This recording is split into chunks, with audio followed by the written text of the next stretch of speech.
sabendo o destino aqui, estava só e ferido no Gólgota para dar sua vida por mim. Se isso não for amor, o oceano secou, não há estrelas no céu, as andorinhas não voam mais. Se isso não for amor, o céu não é real, tudo perde o valor. Se isso não for amor, mesmo na morte lembrou-se do ladrão que a seu lado estava. Com amor e ternura falou-lhe: ao paraíso comigo irás. Se isso não for amor, o oceano secou, não há estrelas no céu, as andorinhas não voam mais. Se isso não for amor, o céu não é real, tudo perde o valor. Se isso não for amor. Amém. Amém. Paz seja convosco. Amém. Vamos aproveitar que estamos em pé. Vamos abrir a Escritura em Êxodo capítulo 33, versículo 16. E assim diz a Escritura Sagrada: como, pois, se saberá agora que tenho achado graça aos teus olhos, eu e o teu povo? Acaso não é por andar conosco e separados seremos eu e o teu povo de todo o povo que há sobre a face da terra? Amém. Pode sentar, irmãos.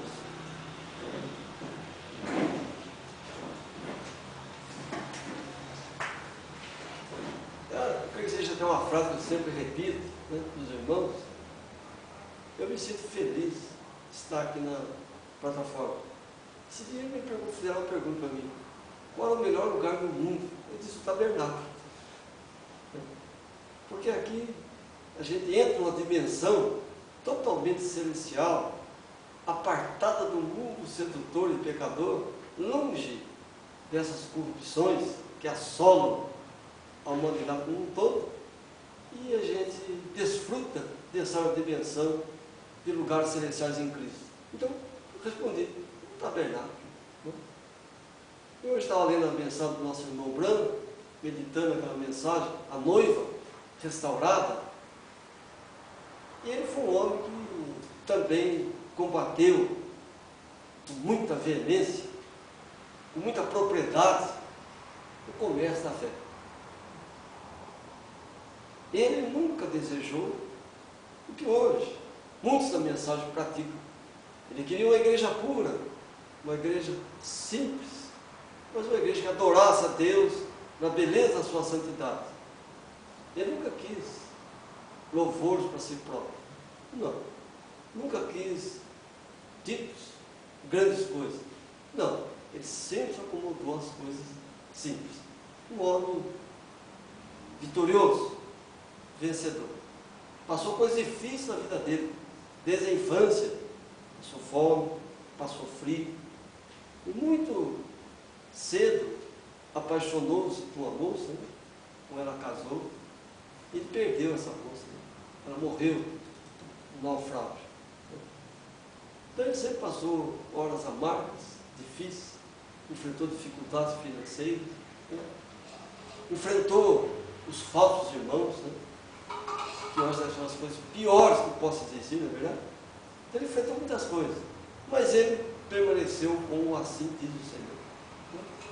Eu creio que ele seja o profeta dessa época. E ele trouxe uma mensagem de poder, de graça e glória. Ele não importava ficar sozinho, ser abandonado, criticado. Não. Mas ele tem um amor entranhado pelas pessoas. Né? Eu estava lendo que ele não conseguia atender todo mundo. Às vezes não tinha como gritar num lugar, no outro, no outro, no outro, no outro. E as pessoas ligando, e o outro pedindo, e o outro perguntando, e o outro querendo oração, enfim, aquela chama ardente, né, de vozes, né, clamando, né, clamor daqui, clamor de lá, clamor daqui, clamor de lá.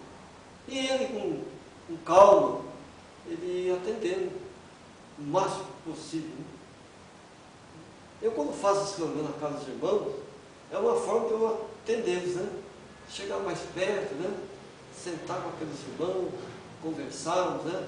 Dialogarmos, meditarmos sobre o que está acontecendo agora, né?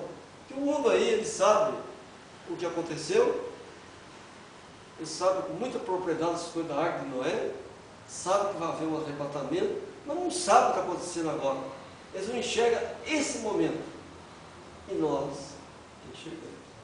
Então, nessas reuniões de igreja, eu confesso, elas me deixam feliz. Mas me entristece quando muitas pessoas lutam para que a gente não faça a reunião. Me dá uma tristeza aquilo ali.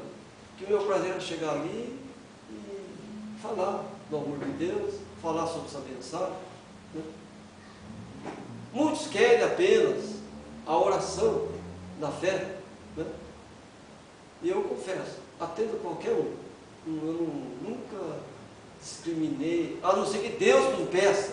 Né? Não oreis para esse povo. Aí eu não oro. Né? Aí Deus está comigo, determinando, está me impulsionando a não fazer tal coisa. Mas, e às vezes eu oro, Senhor, que pelo menos seja feliz debaixo dos céus. Porque eu sei que aquela pessoa não vai alcançar a glória eternal. Não vai. Mas que pelo menos seja feliz por aqui. Né? Certa vez eu tive um carro, uma Belina, do ano, né? Do ano. Então, a gente vinha entrando aqui nesse bairro aqui. E era um bairro muito violento, né? O bairro das pessoas muito violento nesse bairro. E uns rapazes no meio da rua, então eu tive que desviar dele, todo cuidado e tal. E alguém estava comigo e falou assim, mas o senhor tem muita paciência. Não se preocupa com isso. A alegria dele é aqui. A minha não é aqui, a minha é lá. Então aqui eles vão me perturbar, eles vão me injuriar, vão me criticar, vão me condenar, vão até agredir. Não importa. A felicidade dele é essa, a minha é outra. Então a gente usando dessa estratégia espiritual, a gente evita muita confusão. Né? Então a gente vai aprendendo, vai aprendendo. Nessa semana eu tive um programazinho, semana passada, com um advogado. Quando eu busquei um direito, ele me condenou, disse que eu estava ameaçando. Todo mundo gentil é assim, se busca um direito, ameaçou a autoridade. Se busca a autoridade, ameaçou não sei quem. Conclusão, é uma confusão generalizada. É ou não é verdade? São leis conflitantes, leis confusas. Bom, mas amados irmãos, também, lá na reunião na casa do irmão Davi, quando a gente está terminando aquela reunião, né, debaixo daquela graça tremenda do Senhor Deus, quando já ia sair daquela casa, veio uma visão. Eu vi a esposa dele numa casinha pequenininha, em São Paulo, em que a cama não cabia no quarto. E falei para ela, a senhora morou numa casinha assim, num bairro afastado de São Paulo, e lá a cama não cabia no quarto. Verdade, pastor. E começou a chorar. E ela chorava. Né? E hoje está numa casinha, graças a Deus, boa, né? Confortável, simplesinho, mas bem confortável. E ela olhou para mim e disse assim, eu já falei com a minha mãe que o senhor é o próprio Deus. Eu falei, não, mãe, eu não sou o próprio Deus. Pelo contrário, eu sou um pecador. Né? A minha carne habita o pecado. Mas eu tenho tido a felicidade de clamar a Ele e Ele me atender. É essa coisa que seja a diferença. Eu falei, não, o senhor é Deus. Porque como que nem meu esposo sabe que eu morei num lugar desse? Nem ele sabe. Ela nunca contou. E tão difícil que foi os momentos que essa mulher passou nesse lugar. Né? Até que veio a Campo Grande. E aí Deus me levou à casa dela. Então foi uma coisa extraordinária. Então eu creio que o Senhor Deus manifestou entre nós. Não é verdade? Aí eu creio que o Senhor Deus estava ali presente. Né? O Espírito curador ali estava, o Mestre, o Espírito Santo, ali nos ensinando, dando para nós lições de vida. Então isso me faz feliz, né? Isso aí me impulsiona a prosseguir. Às vezes fico triste com algumas coisas, né? Às vezes as lágrimas vêm aos meus olhos, eu sou muito emotivo, né? Eu choro facilmente, mas eu me sinto feliz com uma coisa, com algo. Eu nunca desisti. Não, nunca desisti. Então, meu jogo, sabe, você lembra? Não. Posso ficar triste, posso ficar aborrecido, posso ficar abatido, mas desanimado não. Não, isso aí nunca, isso aí. Essa dimensão, nunca vivi, não quero vivê-la não. Então, naquela casa tão simples, a graça e o poder de Deus ali se manifestava. Teve mais. Eu pude narrar para ela uma conversa íntima dela com o marido, que ela deseja um filho. E foi mais além. Aí Deus mostrou que o parto do filho dela, do primeiro filho, foi perigoso. E aconteceu isso, aquilo, outro. Eu falei, mas a senhora não quer um outro filho? Creia, Deus te concederá. Então a gente vê, sente, pode afirmar, Deus estava entre nós. Amém? Estava entre nós. Né? Deus está ali presente. Eu, quando chego lá na casa do irmão Antônio, lá no portão, eu já vejo a luz da vida. Então eu vou ser abençoado aqui hoje. Eu vejo a luz da vida ali. E a primeira vez que fui lá, já darei para ele, eu só via trevas, clamores, desespero, né? Insegurança, incerteza. Mas hoje, Deus virou aquele cativeiro. Deus mudou tudo. Então, eu digo de coração para os irmãos, não há um culto, não há um dia que eu venha nesse santo e bendito lugar, que eu não veja a luz da vida, que eu não veja a nuvem celestial, que não veja a graça de Deus. Por isso, quando me perguntaram qual é o melhor lugar do mundo, eu falei, não está Bernardo. E quando aqui cheguei, brejo para todo lado, tanto nas ruas como aqui na área do templo, na curva do rio. O profeta, quando chegou naquele lugar também, lama para todo lado e na curva do rio. E nós estamos praticamente na mesma dimensão geográfica dos irmãos lá em Jeffersonville, nos Estados Unidos. Mesma dimensão, mesma mensagem, mesmo espírito. Agora, quantos vão nos compreender? Quantos vão aceitar esse posicionamento espiritual nosso? Poucos. Mas, amados irmãos, depois dessa palavra toda,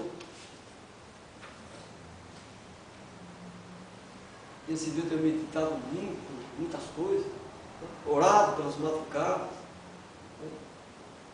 E clamando a Deus pela sua infinita misericórdia, sempre lembrando dos irmãos nas minhas orações, né? Eu mato minha saudade dos irmãos nas orações, né? Eu vou para a casa do irmão Antônio e, irmão, só daqui 7 dias de novo. Então, os irmãos têm outras ocupações, outros afazeres, né? Uma série de coisas, né?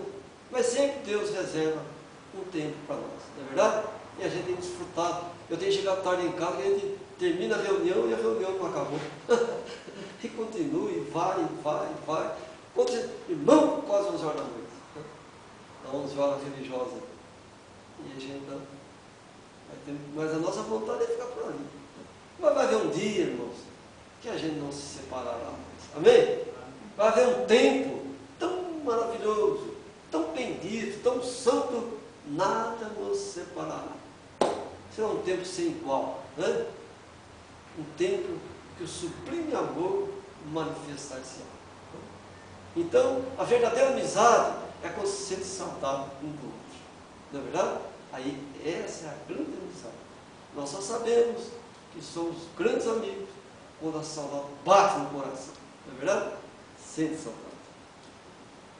Mas nós acabamos de ler aqui, Êxodo capítulo 33, versículo 16, quando o profeta de Deus fala, né, que Israel estava separado de todos os povos da terra. Então era um povo único, um povo blindado pelo Senhor, um povo em uma dimensão. Aí eu pude captar algo. Eu não sei se eu falei para os irmãos. Existe a igreja visível e a igreja invisível. Nós somos invisíveis para o mundo. O mundo não nos enxerga, não consegue enxergar, não pode nos ver. Nós somos visíveis para o Senhor Deus, Ele tem nos visto. Deus tem achado graça em nós, não porque somos melhores, perfeitos, não, porque Ele achou graça em nós. Isso é privilégio dos filhos de Deus, isso é graça, né? Imerecida, né? Isso é bênção do Senhor. Já o mundo, a igreja religiosa política, ela é invisível para Deus, mas visível para o mundo. O mundo enxerga isso com a maior facilidade. O mundo não nos enxerga, irmão. O mundo não nos enxerga. Olha, Jesus veio, eles não viram, o crucificaram. E vão ver a gente agora? Não.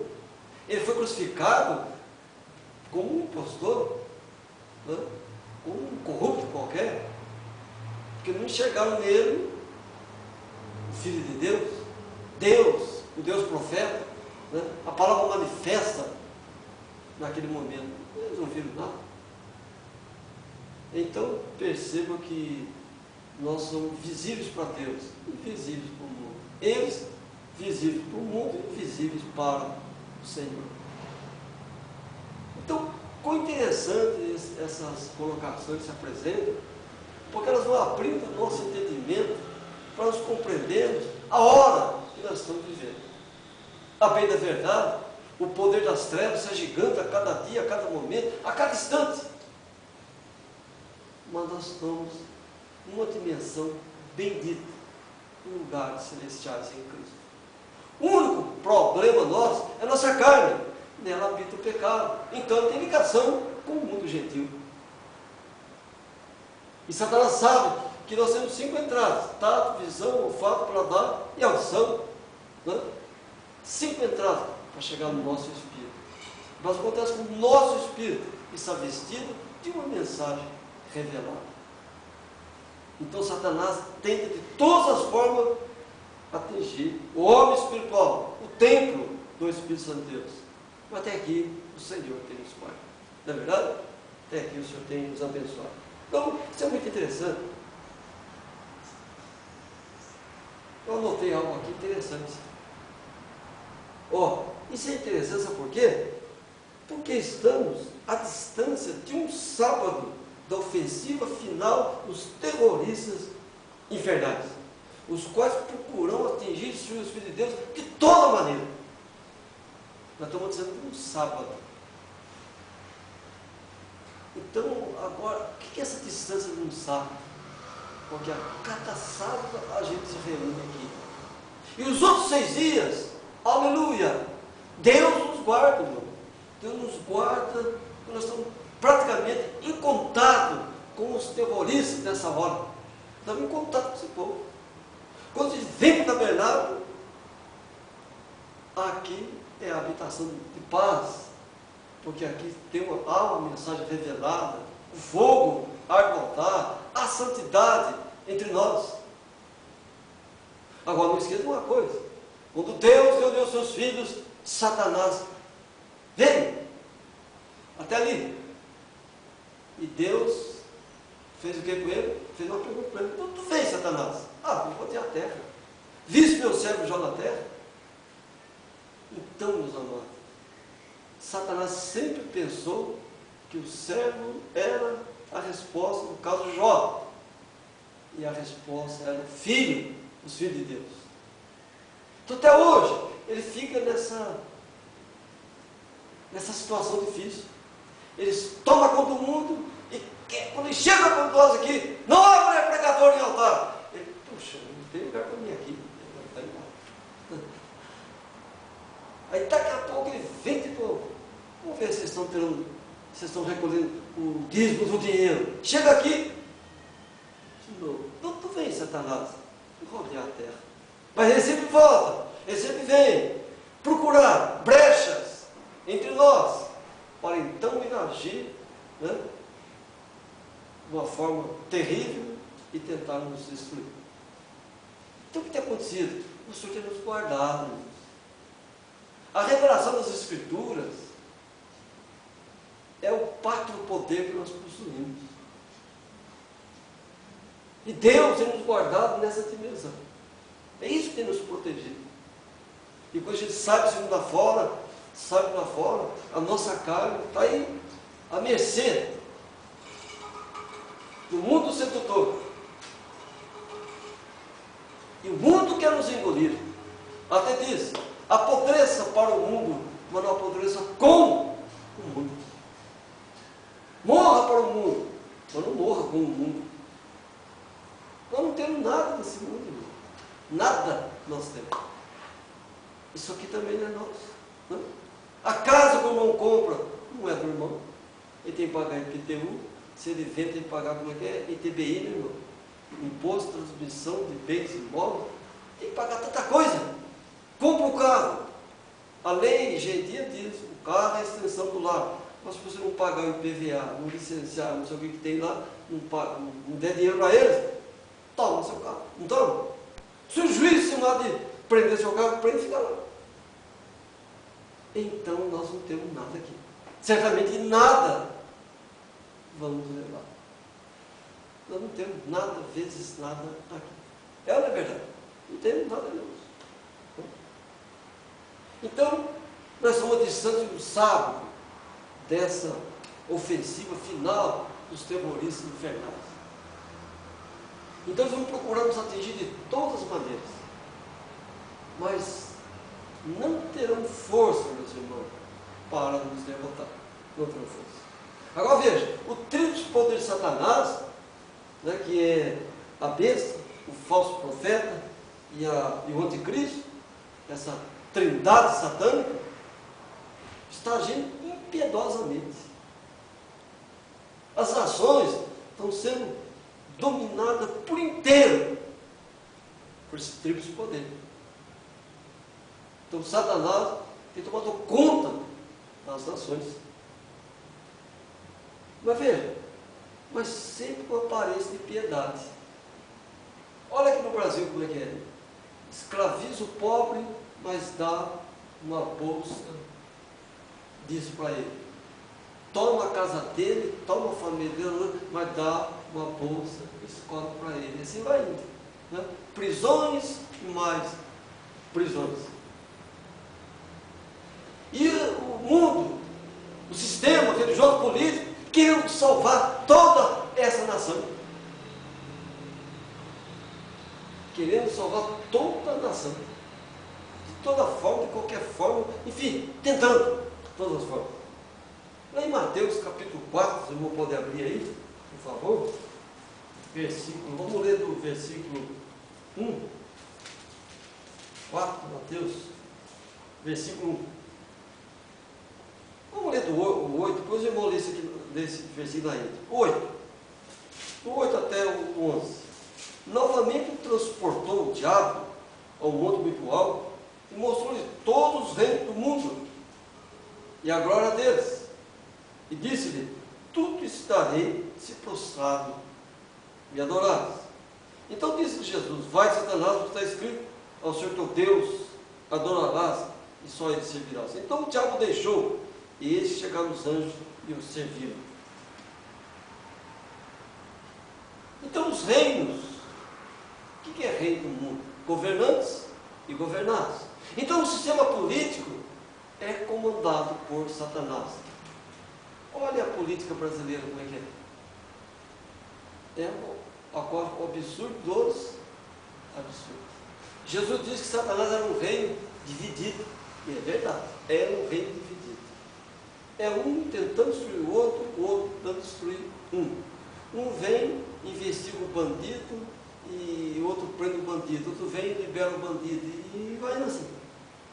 A cada dia eles vivem situações piores, situações terríveis. Enfim, é uma calamidade pública o mundo dos gentios. Mas nós lemos lá em Êxodo capítulo 33, que Deus separou a igreja judia de todos os povos da terra. Ora, ela era uma nação constituída, geograficamente, ela estava ali determinada por Deus, toda a topografia, tudo. Israel completo. Então, meus amados irmãos, se a igreja judia deu luz à igreja gentia, certamente que nós também temos que ser separados de todos os povos. Claro que sim. Quando Israel estava lá no Egito, eles sofreram impostos, ou seja, imposições daqui, imposição dali. Até na hora de sair do Egito foi muito difícil. Eles foram escravizados naquela nação. Nada lá era deles. Mas Moisés diz: nenhuma unha ficará no Egito. Então tudo que Deus deu para eles, eles tiraram do Egito. Tudo que Deus. E tudo que Deus tem dado para nós é essa mensagem. Amém? Ela tem nos tirado do mundo sedutor. Graças a Deus, o nosso espírito não está envolvido com esse mundo perdido e pecaminoso que aí está. Então nada era deles, nada era dos israelitas, nada.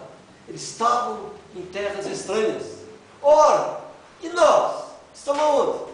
Uma terra gentia. Nós estamos também em terras estranhas. Mas veja que lá no Egito havia um lugarzinho que Deus reservou para eles, Gozém.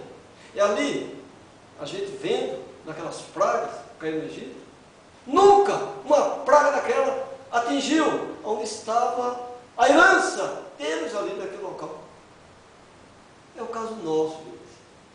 Quando nós estamos no tabernáculo, nós estamos num lugar que Deus nos deu por herança, então nós somos protegidos. Quando chegamos no nosso lar, nós estamos protegidos. É uma verdade. Enquanto a gente não abre a porta da casa, o perigo está rondando. Não é assim que a gente se sente? É uma verdade isso? É. Mas quando entramos no nosso lar, ali é o nosso habitat. Houve trevas em todo o Egito. Aonde estavam os filhos de Deus, não ocorreram trevas. Houve morte dos primogênitos naquela noite. No meio do povo de Deus, nada disso aconteceu. As águas ficaram cheias de sangue. As águas do israelita pura. Os animais dos egípcios foram dizimados. O do povo de Deus ali estava. O justo não me negará o pão, nem a sua descendência. Ora, se essas pragas que caíram no Egito é um exemplo de espelho para nós, certamente, irmãos, que essas pragas vão se desencadear. Ainda, meus irmãos, a terra não sofreu praga nenhuma. Ela está caminhando para essas coisas. O mundo está caminhando com um caos total. O mundo está caminhando com uma confusão generalizada. Mas na casa dos eleitos do Senhor Deus, eu creio, Deus nos guardará. Vai tremer a casa do outro lado, vai cair o prédio do outro lado, mas o eleito não será atingido. A água está contaminada, a nossa eu tenho certeza que está pura. Amém, irmãos? Eu tenho dito isso aí, é a fé nas Escrituras. Ora, Marcos 4, um pouquinho depois de Mateus aqui, 4, versículo 28. Qual que diz aqui, irmãos? 4 de Marcos, versículo 28. Aqui.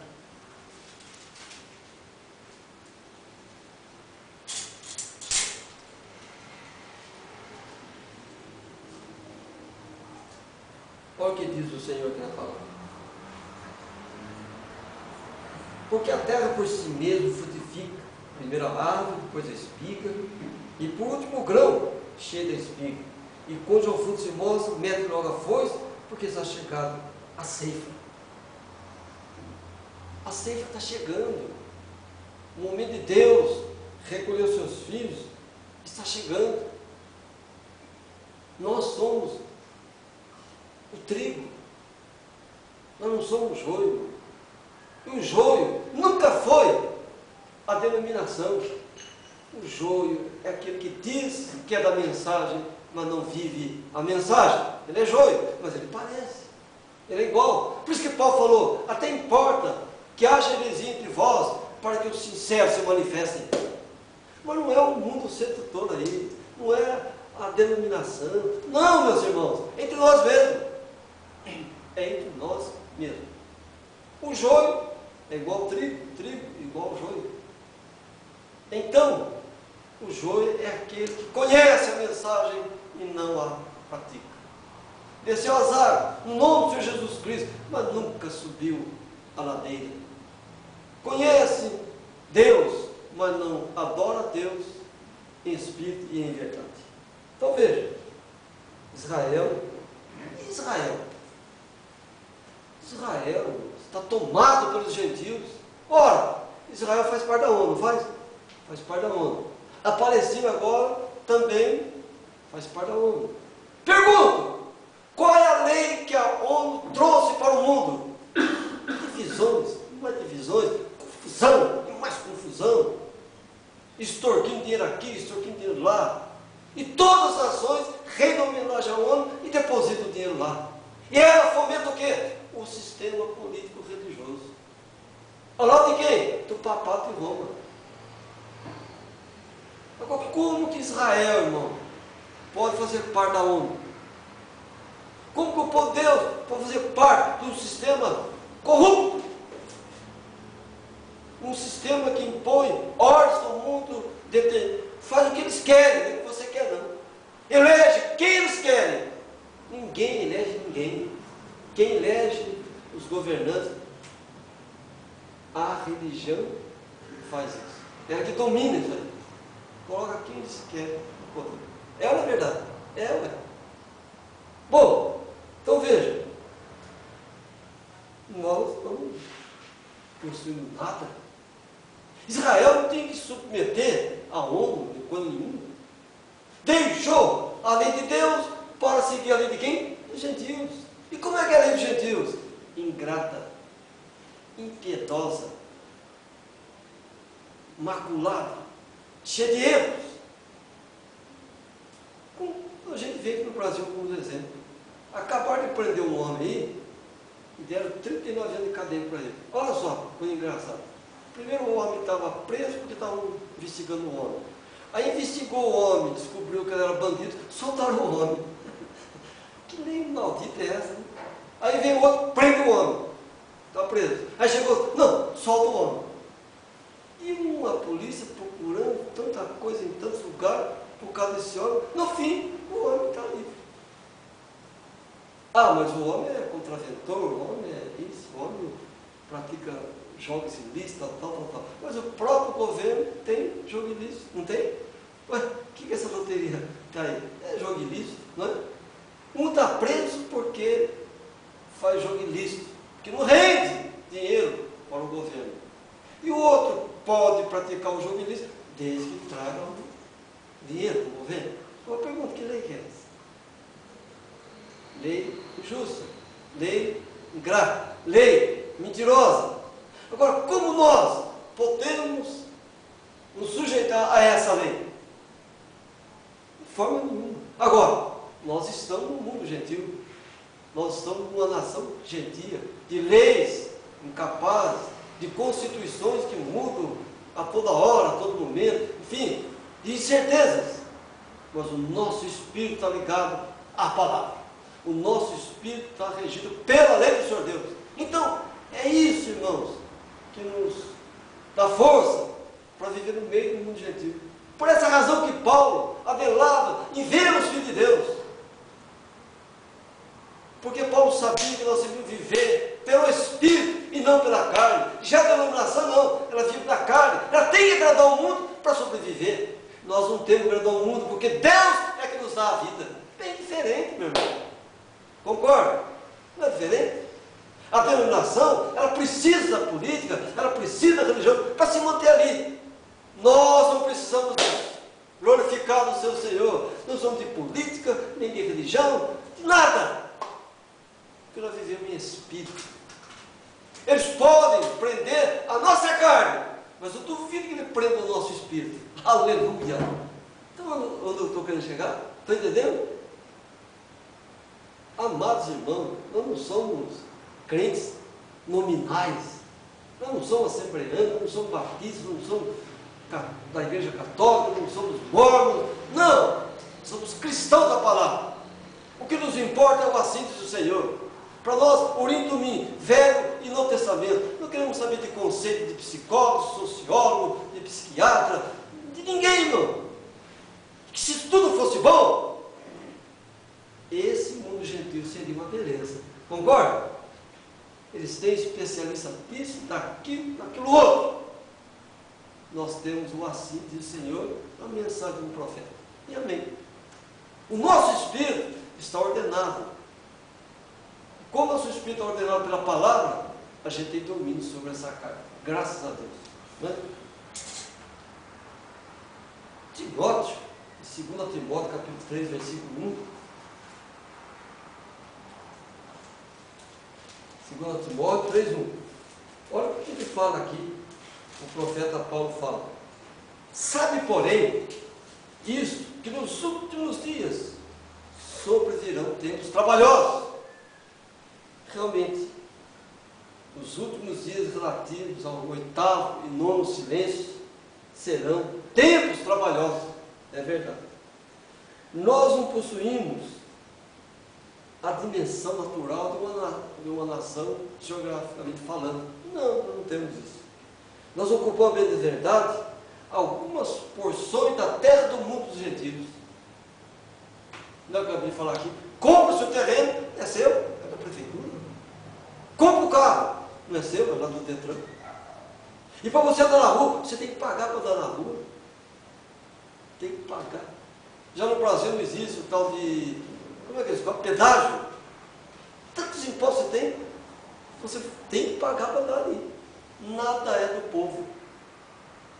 Nada é do povo. É escravizado de uma forma terrível. Mas não enxerga. Continua achando que isso vai melhorar. E isso não vai melhorar nunca.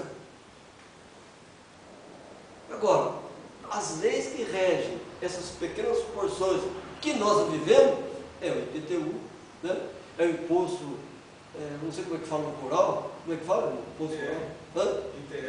ITR, Imposto Territorial Rural, Rural, nada da pessoa. Lá o dele, já tem que dar dinheiro para a família real, dinheiro para o governo, dinheiro para o papá de Roma. Então, nós estamos nessas porções gentias, nós somos nesses pequenos espaços. Né? Nossas casas, se tiver aí 200 metros quadrados, é muita coisa, não é verdade? É nisso que nós vivemos. Mas debaixo de imposições gentias, debaixo de leis escravizantes. Né? Uma série de coisas. Ainda tem uma habite, né? Você faz a casa, você compra o terreno, constrói a casa, aí, não, você não vai poder morar aí não, porque não está como a gente quer. Aí tem um tal de habites, tem que pagar uma habite. Não, mas a sua casa tem que escriturar. Conclusão, irmão, nada é seu, nada é nosso. Nada é nosso no mundo gentil. Nada era da igreja judia lá no Egito. Uma coisa. E Deus deu para eles uma porção de terra no mundo dos gentios. Mas disse: não se misture com esse povo. Não comungue com esse povo. Não tenha amizade com esse povo. Mas o que eles fizeram? Se uniram ao mundo gentil. Hoje, então, todo mundo quer gerenciar Israel. Todos querem derrotá-lo. Todos querem fazer com que Israel desapareça do mapa. Mas eles deram as mãos para os gentios. Eles se entregaram aos gentios. Agora estão sujeitos às leis do gentio. Claro. Se você congrega lá na igreja tal, você vai submeter às ordens daquela igreja tal. Não é assim? Nós não. Nós nos submetemos à lei do Senhor Deus. E amém. Não é verdade? Que eu digo que é bem melhor que essas coisas. Bom, meus amados irmãos em Cristo, então se nós analisarmos bem, nada nos pertence, porque essas propriedades pertencem ao mundo gentil. E o mundo gentil é o sistema religioso e político. O que é o capitalismo? A besta que sustenta o sistema religioso e político. Capitalismo. E o que foi o capitalismo? Destrói o recurso dos povos. E assim vai. E onde nós estamos? No meio dessa lama, no meio dessa podridão. Ora, mas onde é que nasce o lírio? No meio da podridão. Então, apodreça para o mundo, mas não apodreça com o mundo. Nós somos como lírios, graças a Deus. Mas, irmão, a gente sai daqui do tempo, dá uma friçãozinha, não dá? Dá. Por quê? Nós entramos no espaço sedutor. Entramos no domínio deles. Deus tem nos guardado esse pequeno lugar. Não penso os irmãos que pessoas possessas de demônio já não tentaram destruir isso aqui. Já. Houve até uma mulher que orava a Deus para que essas portas se fechassem. Nós já enfrentamos coisas difíceis. Mas por que tudo isso? Nós estamos no mundo gentil. Israel tem o privilégio de ter um território. Nós nunca tivemos esse privilégio.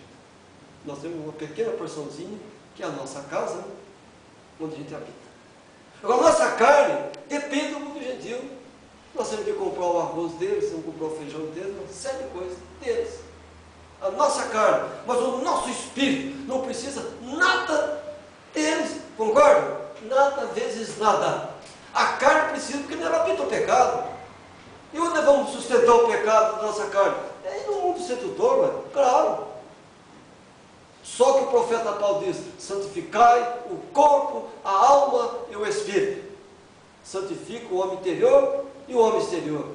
Então o mundo não nos entende, o mundo não nos compreende, o mundo não pode entender a gente, porque a gente vive de renúncia, meus irmãos. A nossa felicidade atual é vir para o tempo, né? Nos dias de sábado, lua nova, depois é só luta e tristeza aí fora. É ou não é verdade? É verdade. Deus que tem nos guardar, Deus dando força para a gente superar tantas coisas. Mas que o mundo é sedutor, é. E se a pessoa não for firme com Deus, cai. O mundo engole a pessoa. Mas houve uma promessa ali para o povo de Deus, em Êxodo capítulo 33, versículo 2. Olha o que está escrito aí. 33, 2, irmão. 33, versículo 2.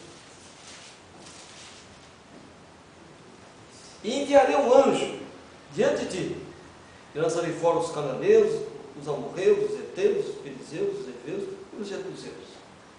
E lançarei fora. Quem? O mundo sedutor. Então Deus sempre colocou um anjo à frente do seu povo para ajudar o povo. Sempre Deus levantou um anjo. E o profeta de Deus é um anjo terreno, que Deus levanta para que ajude os irmãos, para que ele venha ajudar os irmãos a ter conhecimento das coisas espirituais. Nós precisamos de um profeta. Mas nós temos um profeta, graças a Deus. Então ele vem. E o profeta, ele é impopular, ele é intransigente. Ele é intransigente. Ele é impopular. O profeta chega a ser antipático. Verdade. Mas por que ele é intransigente, popular, antipático? Porque não tem acordo com o sistema religioso e político. O profeta de Deus, ele não tem esse acordo. Então o povo de Deus não tem que ter acordo religioso e político com ninguém. Concorda? Amém? Com ninguém. Então, a conclusão que nós chegamos, meus irmãos, em Cristo. Você é um anjo com a gente. Deus tem enviado os seus anjos, espíritos ministradores, para ajudar aqueles que vão herdar a salvação. Quantas vezes Deus enviou o anjo para nos ajudar? Quantas vezes o anjo Gabriel, o anjo da revelação, nos visitou, trazendo boas novas para nós? O evangelho puro e verdadeiro. Isso é graça, isso é alegria, isso é felicidade. É como diz o irmão Gordão, eu não entendo esse povo, é tão fácil o negócio. É simples ser cristão. Eu acho duro ser religioso político. Que eu tenho que obedecer o pastor, a mulher dele, a irmã dele, não sei quem, mais o prefeito da cidade. É uma confusão. É um mandando no outro, o outro mandando no um. Não! Nós temos um pastor, o próprio Deus. O Senhor é o meu pastor, nada lhe faltará. O mestre em nós é o Espírito Santo de Deus, que usa um profeta, o anjo do Senhor, que vai na frente nos ajudando. Amém? É isso que está na Bíblia. Né? Então veja, Deus lançou fora todos aqueles gentios, lançou fora todo aquele povo sedutor e assentou a igreja judia na terra que manava leite e mel. Mas, amados irmãos em Cristo, então os judeus daquela hora possuíam a sua própria dimensão geográfica. E hoje está dividido. E hoje, todo o Estado de Israel pisado pelo mundo sedutor, tomado conta, até o Papa está gerenciando aquilo lá. Claro, ele é a besta que sobe no mar. O americano mandando ali. Mas por que tudo isso? Porque abriu mão da palavra do Senhor Deus. E nós não podemos abrir mão da palavra do Senhor Deus de forma nenhuma. De forma nenhuma. Agora comparem, meus irmãos, tudo isso, comparem com Atos 13, 48. Atos dos Apóstolos, capítulo 13, versículo 48. Olha aqui, 13, 48. Porque o Senhor assim não o mandou. Eu te pus para a luz dos gentios, para que seja de salvação até os confins da terra. E os gentios, ouvindo isto, alegraram-se e glorificaram a palavra do Senhor, e creram todos quantos estavam ordenados para a vida eterna. A nossa posição é diferente da igreja judia, meu irmão. Eles tinham o espaço geográfico, nós não temos. Eles eram uma nação constituída, dizer, um irmão lá do outro. Não, nós temos irmão aqui no Brasil, temos outro lá na Argentina, outro nos Estados Unidos, outro na África, outro na Índia, outro no Paquistão, enfim. Nossos irmãos, nós somos espalhados pelo mundo gentil, unidos pelo Espírito Santo de Deus. A nossa nação não é terrena, a nossa nação é espiritual, meus irmãos. Ela é diferente. Aleluia. A nossa união não é carnal, é espiritual. A carne não se divide. Eu sou brasileiro, fulano é francês, outro alemão. Isso é coisa da carne. Que não existe franceses, brasileiros, ingleses. Isso é línguas dos homens. Ou nós somos semitas, ou nós somos judeus, ou somos raça misturada. Porque quando entrou na arca, né? Na arca entrou o quê? A semente da serpente. Outro dia nós vamos comentar de novo sobre a semente da serpente. Mas na verdade somos três raças. Ou é judia, ou é gentia, ou é misturado. Francês, alemão, isso é idioma. Qual a diferença física do alemão para o brasileiro? Pode ser na cor, alguma coisa, tudo, mas não há diferença. O homem, a nação gentil que separou os povos e vive em conflito, um com o outro. Não teve aquele homem que queria eliminar todos os judeus da face da terra? Hitler, né? Eu queria que a raça dele se misturasse com a outra. Não houve isso aí? Então, amados irmãos em Cristo, Deus, irmão, ele deixou de operar junto aos judeus espirituais daquela hora e abriu espaço para nós. Nós somos eleitos desde a fundação do mundo. Não quando alguém se levantou a mão e aceitou Jesus em algum lugar. Não, o seu nome já está no livro da vida desde antes da fundação do mundo. É o que diz a Escritura. Não é porque foi uma igreja e alguém fez um apelo e você aceitou Jesus e agora seu nome vai ser escrito no livro da vida. Não, o seu nome já estava lá, desde a fundação do mundo. É o que diz a Escritura. Não é? Agora, amados irmãos em Cristo, o que diz Romanos 11, 28? Romanos 11, 28. Assim que quanto ao Evangelho, são inimigos por causa de vós, mas quando a eleição, amados por causa dos quais. A igreja judia está em estado de blasfêmio declarado contra Deus, está em apostasia contínua. O Estado de Israel, geograficamente falando, está pisado pelos gentios. Essa é a verdade. Os quais estão em estado de blasfêmio, como eu tenho falado, declarado contra Deus. Agora, os judeus espirituais da dimensão gentia, que Paulo desejava conhecer, são poucos na face da terra. Nós não somos muitos, somos poucos. Mas é um pouco que tem dado alegria ao Senhor Deus. No que a religião agrada ao Senhor Deus?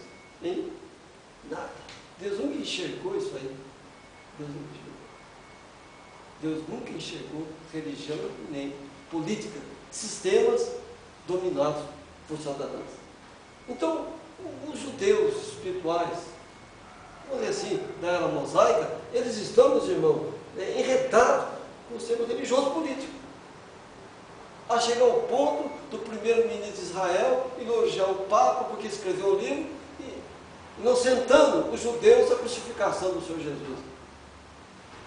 Então eles estão enredados com o sistema religioso político, praticamente dominados pela ONU e pelo CNI, Conselho Mundial de Igreja, dominados por esses órgãos. Porque o que é a ONU? É uma organização política religiosa. O que é o CNI? Uma organização religiosa política. Criada por quem? Pela ONU, pela lei gentia. E quem toma conta disso? A Igreja Católica Apostólica Romana. Aí o pregador sobe do altar e prega contra a mensagem da Igreja Católica, depois senta com eles lá e aplaudem um ao outro. Não é heresia? Não é hipocrisia? Uma pergunta. Em que esse povo está apostatado da fé? Hein? Nada. Eles não vivem o que a Escritura diz. Como que alguém pode ser apostatado da fé se nunca viveu nada que a Escritura diz? E nem vive. Ele é religioso, né? Ele é político, mas nunca foi um cristão verdadeiro. Amados irmãos em Cristo, Jeremias, o profeta chorão, falou lá em Jeremias 8,5: porque pois se desvia esse povo de Jerusalém com apostasia contínua, retém o engano e não quer voltar. O mundo sedutor, irmão, quando domina uma pessoa, para ela ser naquele mundo sedutor, não é fácil. Uma mulher, por exemplo, tem 1 milhão de vaidades para transformá-la mais bonita em 24 horas. Que 24 horas? Minutos. É lipoaspiração, é não sei o quê, e tanta coisa que tem. Mulheres produzidas, homens produzidos. Coisa rápida. Né? E como é que está Israel? Eles têm agora a Miss Mundo, candidata a Miss Mundo, vão participar dos Jogos Olímpicos, não sei de quê, não é assim? Né? Desfile, não sei de quê, não sei de quê, tal. Aonde a gente encontra essas coisas? Na lei de Deus. Em lugar nenhum. Então eles apostataram da fé. Deixaram a verdade pela mentira. Transformaram o santo em profano. A doçura em amargura. E vive essa confusão de rosto que aí está. Por quê? Israel apostatou da fé. Agora notem que Deus, ele fala em 2 apostasias. E o profeta Paulo, ele alertou lá em 2 Tessalonicenses, capítulo 2, versículo 3. Paulo, ele nos alerta sobre a apostasia. 2, versículo 3. Ninguém, de maneira alguma, vos engane, porque não não será assim, sem que antes venha a apostasia e se manifeste o homem do pecado, o filho da perdição. Então ele estava falando da apostasia judia e da apostasia gentia. Quantos deixaram ver doutrinas nos derrubassem? Quantos, ao começo da mensagem, estão tomados por esse mundo sedutor? Muitos, meu irmão, têm se apostatado da fé. Muitos têm apostatado da fé. Eu tenho os irmãos como eleitos do Senhor Deus. Tenho certeza que os irmãos são, que nós somos eleitos do Senhor Deus. Mas nós não podemos deixar o mundo sedutor nos engolir. Muitas vezes eu sou obrigado a descontentar pai, mãe, irmão. O que ele falou? Ah, sua mãe e seus irmãos aí. Meu irmão, minha mãe, meus irmãos, são aqueles que honram a Deus, que é Ele próprio. Mas o meu irmão, minha mãe me honra a Deus, tem parte comigo. Agora, mas a Bíblia diz, a gente tratar bem até o inimigo. Quanto mais alguém de laços consanguíneos, não é verdade? Então, meus amados irmãos, nós estamos no mundo sedutor, nós estamos no mundo das duas apostasias, da igreja gentia e da igreja judia. Né? Então nós estamos vivendo o quê? Um tempo terrível, um tempo de lama, um tempo de podridão, mas nós estamos em processo de restauração, segundo Filipenses capítulo 1, versículo 6, né? Que nós seremos aperfeiçoados até o dia de Cristo. Se nós estamos em processo de restauração, certamente alguma coisa do mundo gentil ainda mexe com a gente, com a nossa carne, concorda? Alguma coisa do mundo ainda quer nos tragar. Então, à medida que nós vamos crescendo espiritualmente, nós vamos renunciando. Vocês vão notar que a gente é pouco visitado pelo pessoal do mundo. Como vai visitar? Você não enxerga a gente. Como é que você, irmão? A gente quer que alguém venha até a gente, se não enxerga a gente. Nós somos invisíveis nesse mundo. Visíveis só para o Senhor Deus. É